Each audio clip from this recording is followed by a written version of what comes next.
నమస్తే welcome to N9 TV Telugu news ముందుగా headlines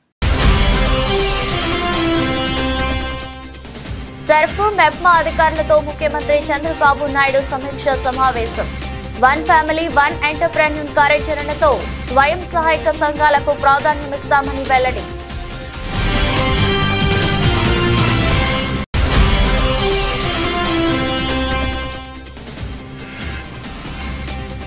తెలంగాణలోని పలు జిల్లాలతో పాటు ఏపీలోనూ ప్రకంపనలు భూకంపంతో కదిలిన సమ్మక్క గద్దెలు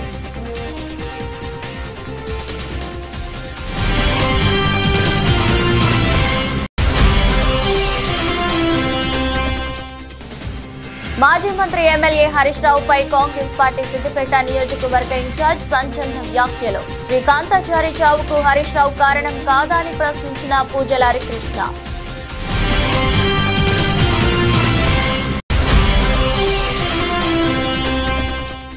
సెకీతో కుదుర్చుకున్న విద్యుత్ కొనుగోలు ఒప్పందం మీద అవాస్తవాలు ప్రచారం చేస్తున్నారని మండిపడ్డ వైసీపీ ఎంపీ మిథున్ రెడ్డి టీడీపీకి మేలు చేసే ఉద్దేశంతో దుష్ప్రచారం చేస్తూ ప్రజలను తప్పుదోవ పట్టిస్తున్నారని ఆగ్రహం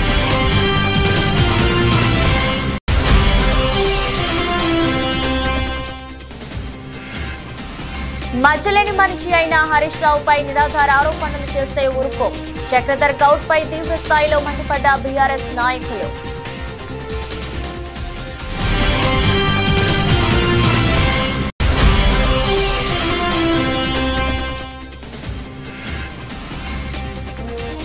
భారీ లాభాలతో మొదలైన స్టాక్ మార్కెట్లు కొన్ని నిమిషాల్లోని లక్షల కోట్ల రూపాయలను దక్కించుకున్న మదుపరులు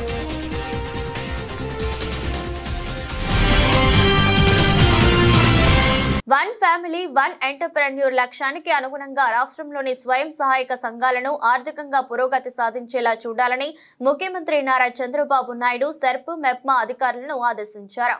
ఇందుకోసం అన్ని ఎస్హెచ్జీలను వాటి ఆదాయ ఆర్జన బట్టి 5 కేటగిరీలుగా విభజించాలని సూచించారు.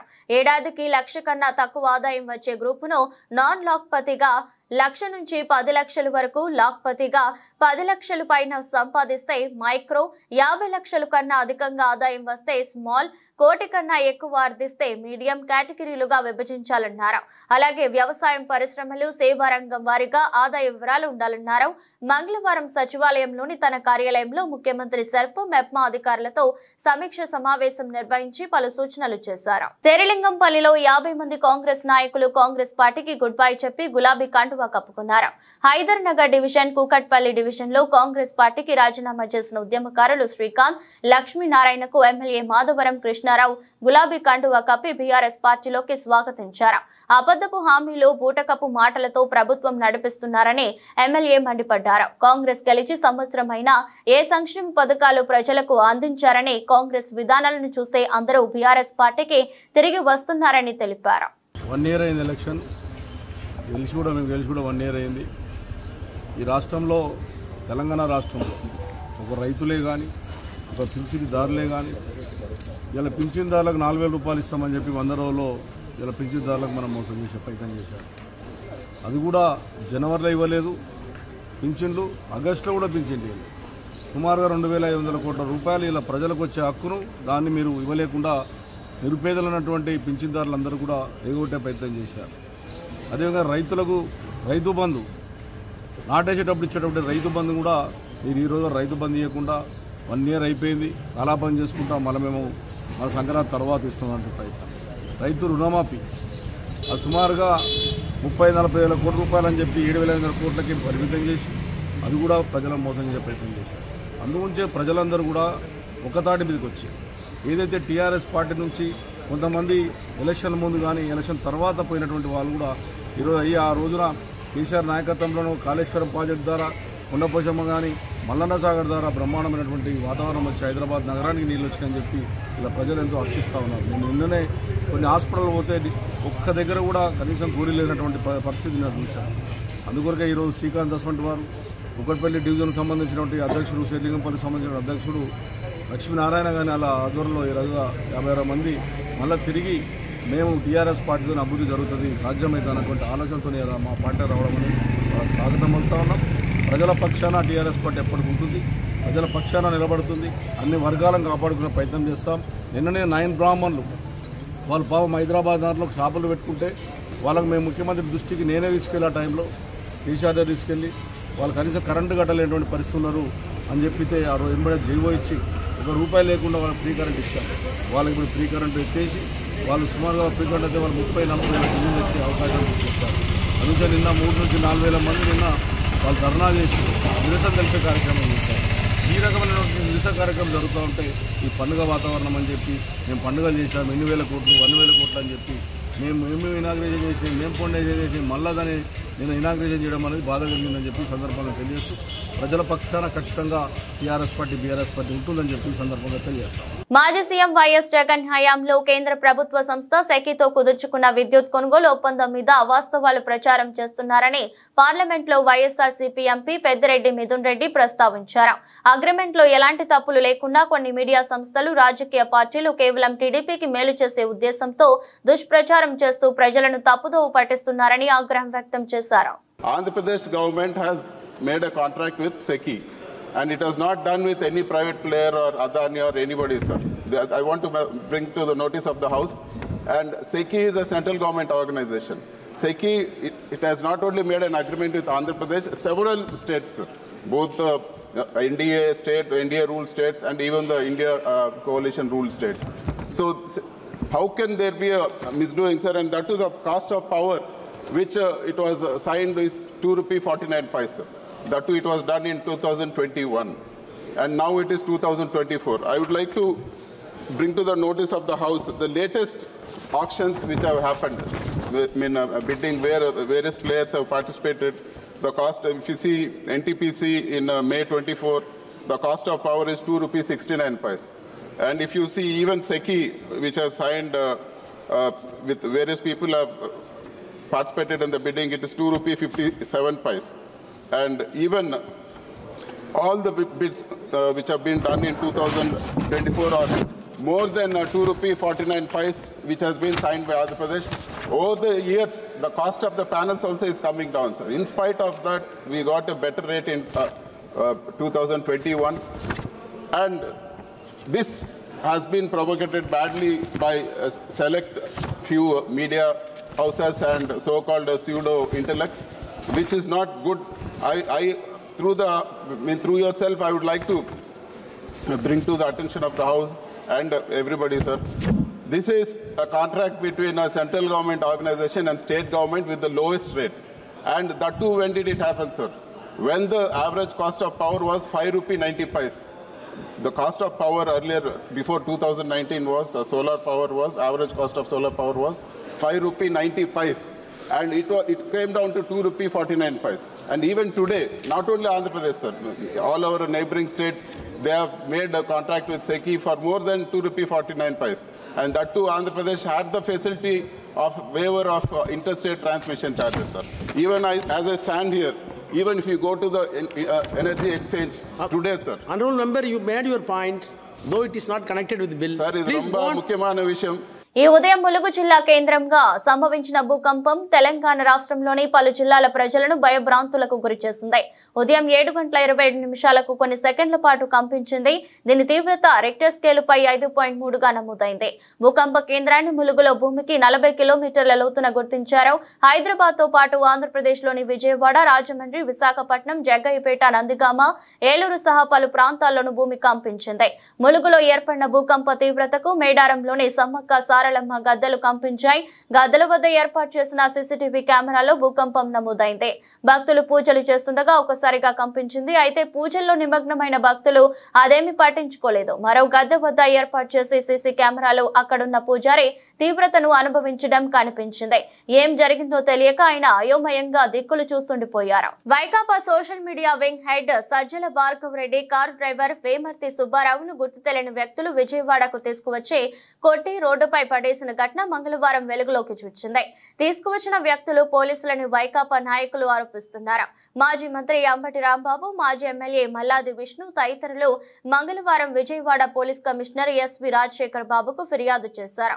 బాధితుడు సుబ్బారావు వైకాపా నాయకుల వివరాల మేరకు ఏలూరు జిల్లా ఆగిరిపల్లి సింహాద్రి అప్పారావుపేటకు చెందిన Vemarthi Subbarao Vaikapa social media head Sajjala Bhargav car driver గా పనిచేస్తున్నారు. భార్గవ్ రెడ్డి పై కడప పోలీసులు కేసును చేయగా ఆయన కొద్ది కాలం నుంచి తప్పించుకు తిరుగుతున్నారు. ఈ నేపథ్యంలో సుబ్బారావును సోమవారం ఆగిరిపల్లిలోని ఇంటి వద్ద ఉండగా ఇద్దరు వ్యక్తులు అతన్ని బలవంతంగా వెంటబెట్టుకుని విజయవాడకు తీసుకువచ్చారు. గవర్నర్ పేటలోని ఆంధ్ర ఆసుపత్రి వద్దకు తీసుకువచ్చి అక్కడ ముసుగేసి కారులో తీసుకువెళ్లారు. ఒక భవనంలోకి తీసుకువెళ్లారని సజ్జల భార్గవ్ రెడ్డి తెలిపారు. ప్రశ్నలు అడిగారని సుబ్బారావు చెప్తున్నారు. భార్గవ్ రెడ్డిని ఎప్పుడు కలిసావు, ఆయన చివరిసారిగా ఎక్కడ దింపావు వంటి ప్రశ్నలు అడిగారని చెప్పారు. ప్రత్యేకంగా కలిసి ఒక కేసు విషయాన్ని వారికి వివరించడం జరిగింది. అదేమిటంటే ఇదిగో నా పక్కన ఉన్నటువంటి ఈయన యామర్తి సుబ్బారావు, యామర్తి సుబ్బారావు ఇతను వృత్తి డ్రైవింగ్. గత 5 సంవత్సరాల నుంచి సజ్జల భార్గవ్ దగ్గర, అంటే మా సోషల్ మీడియా యొక్క హెడ్గా పనిచేసిన సజ్జల భార్గవ్ ఇప్పుడు అతని మీద అనేకమైన కేసులు పెట్టినటువంటి సజ్జల భార్గవ్, ఆయన గురించి మీకు ప్రత్యేకంగా చెప్పవలసిన అవసరం లేదు. ఆయన దగ్గర 5 సంవత్సరాల నుంచి డ్రైవర్గా పనిచేస్తున్నాడు.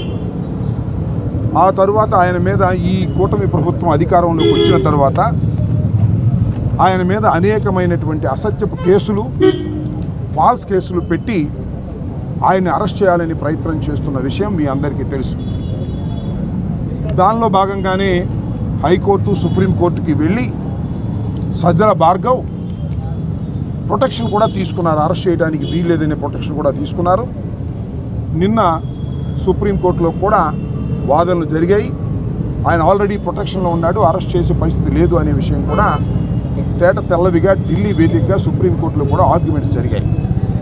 సజ్జల భార్గవ్ దగ్గర పనిచేస్తున్నటువంటి ఈ సుబ్బారావు గారిని, ఈయన సింహాద్రి అప్పన్నపేట గ్రామానికి చెందిన వ్యక్తి, ఆగిరిపల్లి మండలం. ఈయన్ని నిన్న ఉదయం ఈయన్ని తీసుకొని పోలీసులు ఆయన దగ్గరికి వెళ్ళి మఫ్టీలో ఈయన్ని కొన్ని వివరాలు అడిగారు. సజ్జల భార్గవ్ అనే వ్యక్తిని ఎక్కడ ఉన్నాడు, నువ్వు ఆయన్ని ఫైనల్గా ఎక్కడ డ్రాప్ చేశావు, ఎక్కడున్నాడో సమాచారం నువ్వు చెప్పు అని అడిగారు, ఒత్తిడి చేశారు. నాకు తెలియదు సార్, ఆయన అయితే లేడు, ఇప్పుడు ఎక్కడికి వెళ్ళాడో నాకు తెలియదు, డ్రైవర్గా నేను పనిచేసే వ్యక్తినే తప్ప ఆయన వేరే బోట్స్ నాకు తెలియవు సార్ అని చెప్పాడు. ఇదే విషయం పోలీస్ స్టేషన్లో చెబుతూ రమ్మని ఆయన్ని ఒక బండి మీద ఎక్కించుకొని ఆ ఇద్దరు కానిస్టేబుల్స్, మఫ్టీలో ఉన్న కానిస్టేబుల్స్ ఇద్దరు ఎక్కించుకొని మధ్యలో కూర్చోబెట్టుకొని విజయవాడ తీసుకొచ్చి ఆంధ్ర హాస్పిటల్ దగ్గరికి వచ్చిన తర్వాత ఈయనకి మంకీ క్యాప్, ఒక ముసుగు వేసి కళ్ళు కనపడుకోకుండా చేసి అక్కడ నుంచి కొంత దూరం తీసుకువెళ్ళి ఒక అపార్ట్మెంట్లో లిఫ్ట్లో, అపార్ట్మెంట్ని ఎలా చెప్పగలుగుతున్నా అంటే ఒక లిఫ్ట్లో తీసుకువెళ్ళి ఒక గదిలోకి వెళ్ళిన తర్వాత ఆ గదిలో ఆయన మంకీ క్యాప్ తీసేశారు. అక్కడ పోలీస్ కానిస్టేబుల్స్ ఉన్నారు. దాంతోపాటు ఇంకా 3 ఉన్నారంట, ఎవరో నిందితులు లాంటి వాళ్ళు, ఇలా పట్టుకొచ్చిన వాళ్ళు. ఈయన్ని చిత్రహింసలుగా చేశారు. నిన్నంతా కూడా మచ్చలేని మనిషి అయిన హరీష్ రావుపై నిరాధార ఆరోపణలు చేసే ముందు చక్రధర్ గౌడ్ తన నేర చరిత్ర గురించి ఒక్కసారి వెనక్కి తిరిగి చూసుకోవాలని సిద్దిపేట మార్కెట్ కమిటీ మాజీ చైర్మన్ పాలా సాయిరాం, నంగునూరు మార్కెట్ కమిటీ మాజీ చైర్మన్ ఎడ్ల సోమిరెడ్డి తెలిపారు. సిద్దిపేట ఎమ్మెల్యే క్యాంపు కార్యాలయంలో ఏర్పాటు చేసిన మీడియా సమావేశంలో బీఆర్ఎస్ నాయకులు ఎల్లారెడ్డితో కలిసి వారు మాట్లాడారు. ఎప్పుడు ఏ పార్టీలో ఉంటాడో తెలియని చక్రధర్ కు హరీష్ రావు గురించి కనీసం మాట్లాడే అర్హత కూడా లేదన్నారు. అఫిడవిట్లోనే రౌడీయిజం, రేపిజం, దొంగతనాలు, మోసాలు ఇట్లాంటి కేసులు చరిత్ర కలిగిన నీవెక్కడ? తెలంగాణ ఉద్యమం కోసం, తెలంగాణ రాష్ట్ర ఏర్పాటు కోసం ఎన్నో కేసులై జైలుకు పోయి తెలంగాణ వచ్చే వరకు మొక్కుపోని దీక్షతోని కొట్లాడినటువంటి హరీష్ రావు పైన నువ్వు ఆరోపణ చేయడం ఒక సిగ్గుచేటు. ఇది ఎట్లా అయిపోతుందంటే కాంగ్రెస్ ప్రభుత్వం వచ్చిన తర్వాత వాళ్ళ యొక్క వైఫల్యాలను ఎండగడతా ఉంటే హరీష్ రావును తట్టుకోవడం ఎలా అనే ఆలోచనలో వారి యొక్క కాంగ్రెస్ అధిష్టానము ఈ కింది నాయకత్వానికి కానీ ఈ జిల్లా నాయకత్వానికి మీరు ఏ విధంగానైనా హరీష్ రావును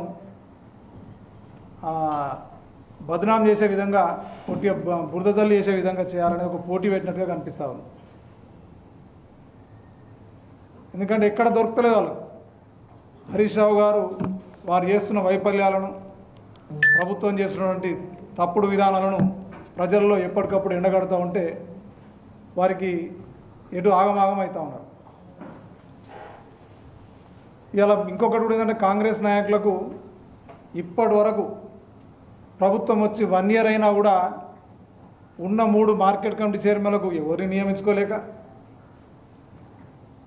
ఏ ఒక్క పదవికి కూడా సిద్దిపేట కాంగ్రెస్ నాయకులకు ఒక్క పదవి కూడా ఇప్పటివరకు ఎవరికి రాలే. ఆ ప్రభుత్వంలో ఎవరు రాక దీనికి పోటీ పెట్టినట్టు అనిపిస్తూ ఉంది. హరీష్ రావును ఎవరు ఎక్కువ ఇది చేస్తే ఇబ్బంది పెడితే వారికి మేము నీకు పదవులు ఇస్తామని పోటీ పెట్టినట్టుంది. ఆ పోటీలో వీళ్ళు ఒకరికొకరు ఒకరు ఈ మధ్య హరీష్ రావు మీద మాట్లాడుతూ ఉన్నారు.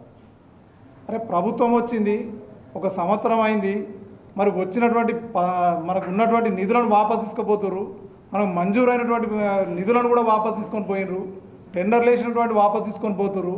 మరి వాటిని తీసుకొచ్చి ప్రజలకు ఎక్కువ పనిచేసి ప్రజల చేత మద్దతు తీసుకొని పదవులు తెచ్చుకోవాలని పోటీ పడాలి ఎవరైనా. అదే రకంగా సైబర్ క్రైమ్స్ కూడా చాలా ఉన్నాయి. Robbery and kidnapping, robbery and kidnapping case నెంబర్లతో సహా, క్రైమ్ నెంబర్లతో సహా వారి ఎలక్షన్ అఫిడవిట్లో ఈడ కూడా ఏంటంటే హరీష్ రావు గారి మీద పోటీ చేస్తే నాకు బాగా ప్రచారం వస్తే నేను ఇంకా ఎక్కువ దోపిడీలు చేయొచ్చు, నన్ను తొందరగా నమ్ముతారు అనుకుంటారో మరి అదంతా వాళ్ళు ఆలోచించాలి. రాజకీయాలకు వచ్చేటోళ్ళు ప్రజలకు సేవ చేయడానికి లేదా ఒక కాజ్ కోసం, ఒక లక్ష్యం కోసం, ఒక ఉన్నత లక్ష్యం కోసం వచ్చి ఏదో ఒక వర్గాన్ని, ఒక సెక్షన్ను, ఒక పర్టికులర్ సమాజంలో ఉన్న సమస్యలను పారద్రోలడానికి రాజకీయాల్లోకి వస్తారు. దౌర్భాగ్యం ఏంటంటే ఈ రాజకీయాల్లో ఎన్నికల్లో పోటీ చేయడానికి కూడా ఈ దోపిడీకి ఒక వారధిగా భావించడం చాలా శోచనీయం. ఇప్పుడు వారి ఫ్రెండ్ వైఫ్ లబానీ రాయ్ అనే ఒక మహిళ, 21 ఏళ్ల మహిళ ఏడ్చుకుంటూ పోలీసుల ముందు ఇచ్చిన స్టేట్మెంట్ను కూడా మీరు అసలు విలేకరులు, ప్రత్యేకించి సిద్దిపేట సమాజం ఈ విషయాన్ని ఒకసారి పరిశీలించాలని చెప్పి మేము కోరుతున్నాం. అసలు ఇంత కుసంస్కారము, నీచ సంస్కృతి, నేర సంస్కృతి ఉన్నటువంటి చక్రధర్ గౌడ్ గారు మొన్న ఉద్యమంలో కావచ్చు, నిన్న ప్రభుత్వంలో, ఈరోజు ప్రతిపక్షంలో ప్రజల గొంతుకై నిలుస్తున్న హరీష్ రావు గారిని అసలు ఇట్లాంటి చౌకబారు, పసలేని ఆరోపణలు, అసలు ఆధారం లేని ఆరోపణలు చేయడం చాలా శోచనీయం. చదరంగంలో పావుగా మిగిలిపోవద్దని, ఒకవేళ హరీష్ రావును విమర్శిస్తేనే లేకుంటే చౌకబారు విమర్శలు చేస్తేనే నాకేమైనా పోస్ట్ వస్తుందని చెప్పి ఇదొక స్కీమ్ ఆలోచిస్తున్నారేమో, మరి అట్లా కూడా ఫెయిల్ అయిపోతారు. ఏదేమైనా వివిధ పార్టీల్లో కానీ ప్రజల్లో ఆదరణ రావాలంటే, సమాజంలో ఒక గౌరవం రావాలంటే, రాజకీయాల్లో ఒక హోదాకు చేరుకోవాలంటే ప్రజా సమస్యల పట్ల నిరంతరం పోరాడాలి తప్ప. ఇటీవల సత్యనారాయణపురం పోలీస్ స్టేషన్ లో నమోదైన ఒక కేసులో వైఎస్ఆర్సీపీ నేత పూనూరి గౌతమ్ రెడ్డి మంగళవారం సాయంత్రం సత్యనారాయణపురం పోలీస్ స్టేషన్ లో నార్త్ జోన్ ఏసీపీ శ్రవంతిరాయ్ ఎదుట విచారణకు హాజరయ్యారు. అనంతరం బయటకు వచ్చిన ఆయన మీడియాతో మాట్లాడారు. కూటమి ప్రభుత్వంలో తనపై కక్ష సాధింపు చర్యల్లో భాగంగానే తప్పుడు కేసు పెట్టారని ఆరోపించారు.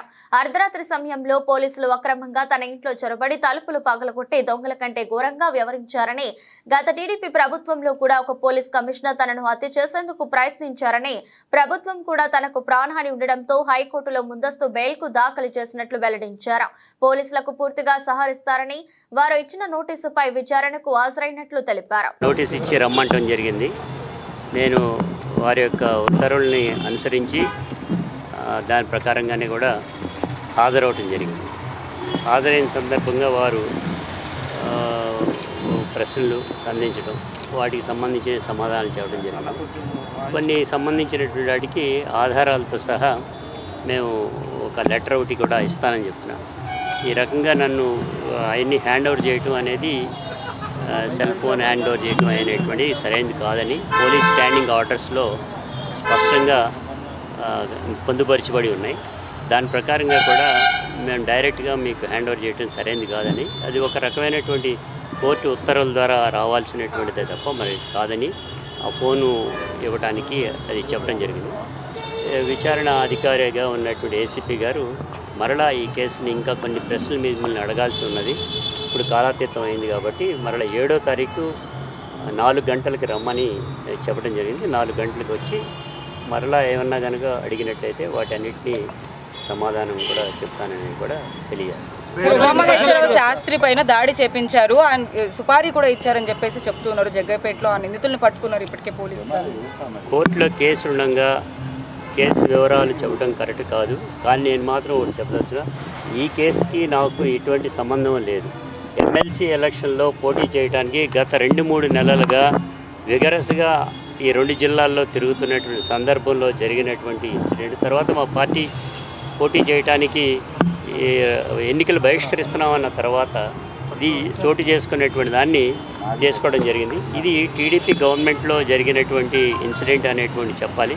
గత 25 ఏళ్లుగా ఏ రకమైనటువంటి విధానానికి పాల్పడకుండా చక్కగా నీట్గా వెళుతున్నటువంటి నేను నా సంగతి మాకంటే రిపోర్టర్లుగా మీ అందరికీ కూడా తెలుసు ఏ రకంగానూ నేను అందరితో ఎలా మెలుగుతున్నాను అనేటువంటి. అటువంటిప్పుడు ఈ రకమైనటువంటి చర్యకి పాల్పడతాను అనేటువంటిది అది సందర్భోచితం కాదు, కరెక్ట్ కూడా కాదు అనేటువంటి చెప్తాను. అదే విషయం పోలీసు వారికి కూడా చెప్పారు.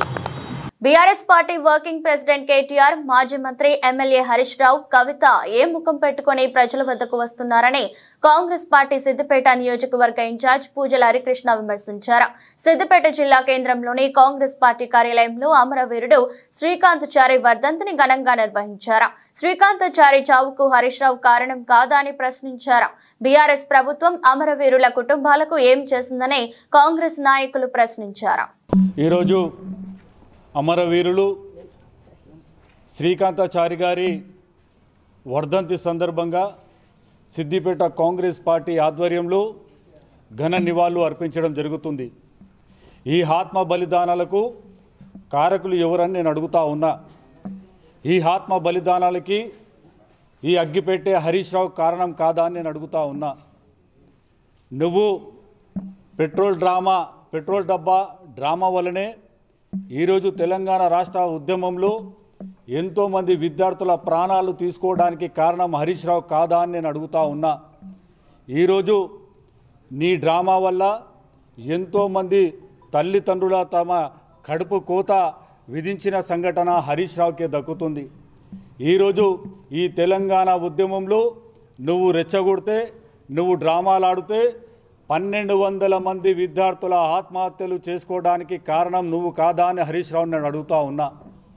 ఈరోజు అమరవీరుల పేరు చెప్పుకొని తెలంగాణ రాష్ట్రం ముమ్మాటికి కాంగ్రెస్ పార్టీ తల్లి సోనియమ్మ ఇస్తే నువ్వు నీ డ్రామాలు కేసీఆర్, కేటీఆర్, హరీష్ రావు, కవిత డ్రామాలాడి లక్షల కోట్ల రూపాయలు సంపాదించుకొని ఈరోజు అమరవీరుల కుటుంబాన్ని పూర్తిగా మర్చిపోయిన సంఘటన హరీష్ రావుకి, ఈ కేసీఆర్ కుటుంబానికే దక్కుతుంది.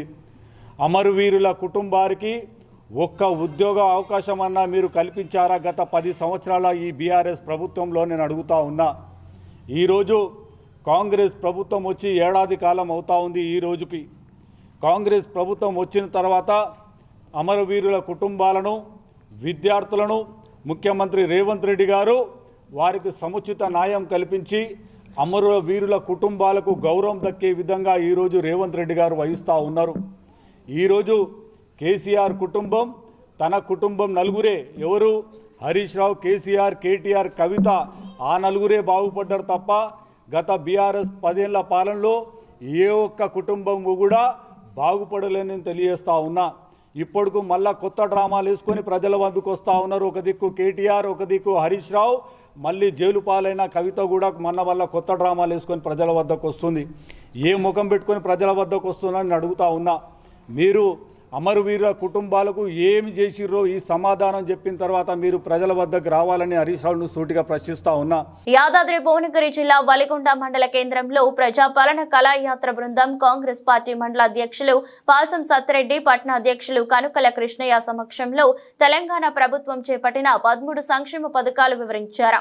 ఈ సందర్భంగా మాజీ సర్పంచ్ బాబు ఉపేందర్ బోసు, జిల్లా నాయకులు కాసుల వెంకన్న పాల్గొని మీడియా ద్వారా మాట్లాడుతూ తెలంగాణలో లోటు బడ్జెట్ ఉన్నా ఇచ్చిన ఇచ్చిన హామీలను నెరవేర్చాలని రేవంత్ రెడ్డి ప్రభుత్వం అన్ని సంక్షేమ పథకాలు అమలు చేస్తుందన్నారు. ఈ కార్యక్రమంలో బత్తిని సత్యనారాయణ, మారగోని నరసింహ, తిరుపతయ్య, మల్లికార్జున్, మల్లేశం, ప్రవీణ్, ధనుంజయ్, రమేష్ పాల్గొన్నారు. ఏదైతే ఉన్నాయో జలాలకు వచ్చే రాబడిలో కూడా రెండు నెలల ముందుగా ఉన్నటువంటి వచ్చే ఆదాయాన్ని కూడా పాత గవర్నమెంట్ ఇస్తుంది. ఉదాహరణ మీకు తెలుసు, పోయినసారి 2 నెలల ముందు పెట్టాడు, విషయాలు పెట్టాడు. ఎంతోమంది మామూలు కార్పొరేషన్ ఉద్యోగస్తులకు కూడా 3 నెలల నుంచి 6 నెలల ఉద్యోగాలు పెండింగ్లు ఉంటే ఈ చదువుకునేసరికి సన్యాలు అయినట్టు సంవత్సర కాలం పట్టింది. అయినా కూడా ఈ కాలంలో ఉన్నటువంటి ప్రజలు అందరూ కూడా కాంగ్రెస్ పార్టీ నమ్మి చేస్తున్నటువంటి కేసీఆర్ చేసిన అభియానాలకు కవిత ఆలోచన విధానాలు ప్రజలకు తీసుకొచ్చి కాంగ్రెస్ పార్టీకి అప్పచెప్పిన తర్వాత ఈ సంవత్సర కాలంలో ఎన్ని తెచ్చినా అయితే ఉన్న ఒక్కొక్కరు చేసుకుంటా మీకు తెలిసి వచ్చిన బస్సు ప్రయాణం కానీ ఇది గృహ నిర్మాణం కూడా ఈ నెలలో స్టార్ట్ అవుతుంది. ఇచ్చిన పైసలలో కానీ పెన్షన్లో కానీ అన్ని రకాలుగా సర్దుకుంటూ వస్తుంది. ఒక సంవత్సరం పూర్తిగా చేసుకున్నందుకు కాలం గడుపుతుంది. అలాగే మనం ఉన్న గ్రామీణ ప్రాంతం మూసి పరివాహక ప్రాంతం మన ఇంతకు రేవంత్ రెడ్డి గారితో, కుమార్ రెడ్డి గారితో మనం అందరం చూసినాం. చిన్నప్పుడు ఇదే ఎట్లా ఇక్కడ ఉన్న పెద్ద మనుషులతో నాతో సహా మనందరం మూసీ నదిలో చేపలు పట్టుకొని కాల్చుకొని తిన్నాం. ఎవరైనా మూసీలో మనం పట్టు చిన్న చేపలు కానీ చందమామ కానీ గడ్డ కానీ చేపలు దొరుకుతున్నాయా ఎవరన్నా మనం తింటున్నాం. నేను 13 సంవత్సరాలు నేను మాజీ సర్పంచ్ ఉల్లిగడ్డ 13 సంవత్సరాలు ఉల్లిగడ్డ నుంచి చేపలు తిన్నాను. ఎందుకు వచ్చిందంటే దానివల్ల వివిధ ఇమ్యూనిటీ పవర్ తక్కువ మనకే రోగాలు వస్తుంది. కాబట్టి ఇంత అశాస్త్రంగా జరుగుతున్నటువంటి ఎస్ఎల్ తీసుకొని రేవంత్ రెడ్డి గారు ఇస్తారు, అనిల్ కుమార్ రెడ్డి గారు మూసీ ప్రక్షాళనకు ముందు పడితే ఇక్కడ మూసీ పరివారక ప్రాంత మంత్రి కూడా సంతోషిస్తారు. ఎందుకు అదే ఇక్కడ ఉండేవాళ్ళు కాకుండా విదేశాల్లో ఉన్నటువంటి మన తెలంగాణ వాళ్ళందరూ కూడా మన మూసీ పరిపాలన సాధ్యం. ఎందుకంటే మేము తిన్నా మా ఆరోగ్యాలు ఖరాబైనా మేమే తట్టుకున్నాం ఏదో పరిస్థితి. కానీ మా పిల్లలు, మా ముందు తరాలు, మా మనవరాలు అయినా మంచి ఆరోగ్యంగా ఉండాలంటే మూసీ నది ప్రక్షాళన జరగవలసిందని ముఖ్యంగా దాన్ని రెడీ తీసుకొని దాంట్లో ముందున్నటువంటి మన అనిల్ కుమార్ రెడ్డి గారు ముఖ్యంగా ధన్యవాదాలు. ఎందుకంటే దేశీయ స్టాక్ మార్కెట్ లో బుధవారం భారీ లాభాలతో మొదలయ్యాయి. ఈ క్రమంలో ఉదయం 9:45 నాటికి సెన్సెక్స్ 347 పాయింట్లు పెరిగి 81,193 పరిధిలో ట్రేడ్ కాగా నిఫ్టీ బ్యాంక్ 98 పాయింట్ల లాభంతో 24,542 దగ్గర ట్రేడ్ అవుతోంది. ఇదే సమయంలో బ్యాంక్ నిఫ్టీ 248 పాయింట్లు వృద్ధి చెంది 52,958 స్థాయిలో ట్రేడ్ అవగా మిడ్ క్యాప్ 100 ఇండెక్స్ 272 పాయింట్లు లాభపడింది. దీంతో మదుపరులు కొన్ని నిమిషాల్లోనే లక్షల కోట్ల రూపాయలను దక్కించుకున్నారు. నిన్నటి ముగింపుతో పోలిస్తే మార్కెట్ స్వల్ప పెరుగుదలతో మొదలై క్రమంగా పుంజుకున్నాయి. ఈ నేపథ్యంలో HDFC life, TSH, SBI life insurance, Wipro, HDFC bank కంపెనీల స్టాక్స్ టాప్ 5లో ఉండగా Bharti Airtel, Cipla, Adani ports, doctor Reddy's labs, Adani enterprise సంస్థల స్టాక్స్ టాప్ 5 నష్టాల్లో ఉన్నాయి. బుధవారం నాటి ట్రేడింగ్ లో స్విగ్గీ షేర్లు 6.6% జంప్ చేసి ఒక్కో షేరుకు 534.85 వద్ద ఇంట్రాడే గరిష్టాన్ని నమోదు చేశాయి. ఫుల్ డెలివరీ ప్లాట్ఫామ్ తన సెప్టెంబర్ త్రైమాసికాన్ని మంగళవారం పోస్ట్ మార్కెట్ అవర్స్ లో విడుదల చేసిన తర్వాత మదుపర్లలో కొనుగోలు ఆసక్తి పెరిగింది. ప్రస్తుతం ఈ కంపెనీ మార్కెట్ క్యాపిటలైజేషన్ విలువ 1,15,727.73 కోట్లుగా ఉంది. వార్తలు ముగించే ముందు మరోసారి హెడ్లైన్స్. సర్ఫ్, మెప్మా అధికారులతో ముఖ్యమంత్రి చంద్రబాబు నాయుడు సమీక్ష సమావేశం. వన్ ఫ్యామిలీ వన్ ఎంటర్‌ప్రెన్యూర్ కార్యాచరణతో స్వయం సహాయక సంఘాలకు ప్రాధాన్యమిస్తామని వెల్లడి.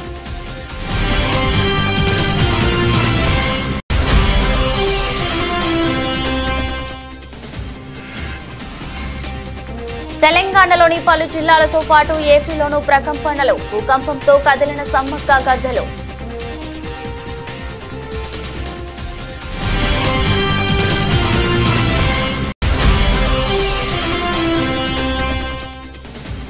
మాజీ మంత్రి ఎమ్మెల్యే హరీష్ రావుపై కాంగ్రెస్ పార్టీ సిద్దిపేట నియోజకవర్గ ఇన్ఛార్జ్ సంచలన వ్యాఖ్యలు. శ్రీకాంతాచారి చావుకు హరీష్ రావు కారణం కాదా అని ప్రశ్నించిన పూజల హరికృష్ణ.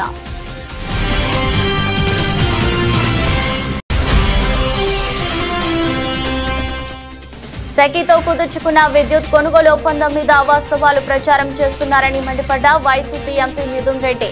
టీడీపీకి మేలు చేసే ఉద్దేశంతో దుష్ప్రచారం చేస్తూ ప్రజలను తప్పుదోవ పట్టిస్తున్నారని ఆగ్రహం.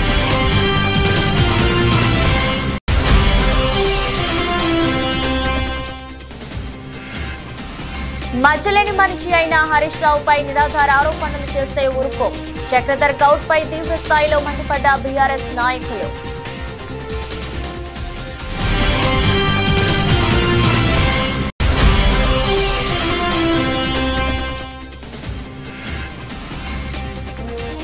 భారీ లాభాలతో మొదలైన స్టాక్ మార్కెట్లు కొన్ని నిమిషాల్లోనే లక్షల కోట్ల రూపాయలను దక్కించుకున్న మదుపరులు.